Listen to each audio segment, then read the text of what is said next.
The Firm de Nick Love, sorti en 2009, raconte l'intégration d'un adolescent dans une bande de casuals, des hooligans fashionistas, adeptes de la bagarre et des survêtements de marque.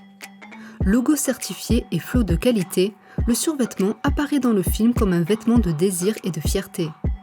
Mais comment le survêt, hors compète, est-il devenu un objet de consommation et de fétichisation, symbole d'une mondialisation ?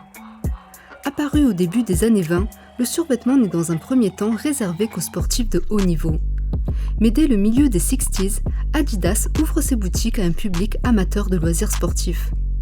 Témoin privilégié des années 70, c'est pimpé d'un Walkman et dopé par la mode du jogging que le survêt aborde le début des 80s. Ambiance scandale, danse de vandales, le survêtement entre alors dans la battle et dans le dressing des rappeurs. 10 ans plus tard, trou de boulette sur survêt, l'Acostéenne devient en France l'uniforme des racailles de banlieue.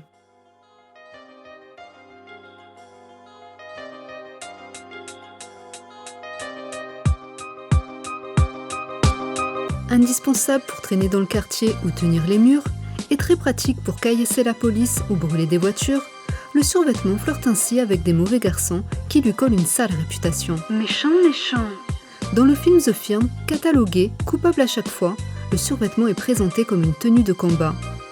Associé à la pratique du hooliganisme, c'est-à-dire à une pratique violente par nature, le survêt apparaît dans le film comme un streetwear peu exemplaire, prêt à niquer des mères. Pourtant au cinéma, lorsqu'il sort du terre-terre, le survêtement définit un look beaucoup moins déter. RAF des lendemains et poteau fidèle des galériens, losers, chômeurs ou fermiers rappeurs, ce pantalon mou à la taille élastique semble entretenir avec ses partenaires une relation toxique visant à les tirer toujours plus vers le bas. Comme le disait le regretté Karl Lagerfeld, les pantalons de jogging sont un signe de défaite, vous avez perdu le contrôle de votre vie, donc vous sortez en jogging. Nick la Fashion Week, bien que le survêt évoque couramment une impuissance physique et psychologique, il dessine une dégaine qui peut caractériser différents styles. Sportif, hip-hop, banlieusard, casual, ringard, pouilleux, décalé, kitsch, balèque, perché, vulgaire, fonce-dé, bling-bling, dépressif, alpha, burlesque, juvénile, rural, excentrique, bof, sexy, momie, iconique, historique, nostalgique, nique-mouque, je suis une star hollywoodienne. À chaque personnage stéréotypé correspond un survêtement. Pour autant, ce n'est pas le survêtement qui fait le personnage flex, c'est le personnage inséré dans un contexte socio-historique qui fait le survêtement. Et cela est d'autant plus évident à l'heure où 1. Le claquette sweat à capuche est validé par un milliardaire, 2. Le rap est devenu une musique mainstream, 3. Le télétravail s'est normalisé. Demi-tour, slide, sortie du checks, le jogo est aujourd'hui porté par n'importe quel go. Ainsi, lorsque l'on regarde The Firm avec un œil contemporain, le survêt n'apparaît pas a priori comme suspect, mais comme un simple parti pris esthétique. Dans le film, bien que chargés d'une bonne dose d'infréquentabilité, les survêtements vintage des années 80 portés par les casuals sont beaucoup plus stylés que menaçants. Mais s'il ne permet plus de déterminer une appartenance sociale, le survêtement peut toujours indiquer une appartenance tribale. À skip, dans une compète sportive, le survêt est un code visuel qui réunit les membres d'une même et qui la distingue des autres. Porter le même survêt signifie qu'on est en bleu sang, qu'on défend une identité et des valeurs communes. Porter le même survêt suggère donc un effacement de sa propre individualité au profit d'intérêts plus larges, ceux du collectif.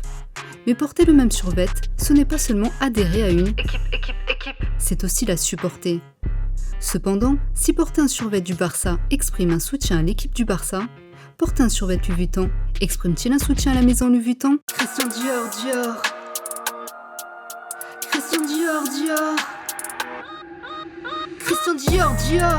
Gucci, Fendi, Ford, Moschino, Chanel, Boss, parfois en Nike dehors.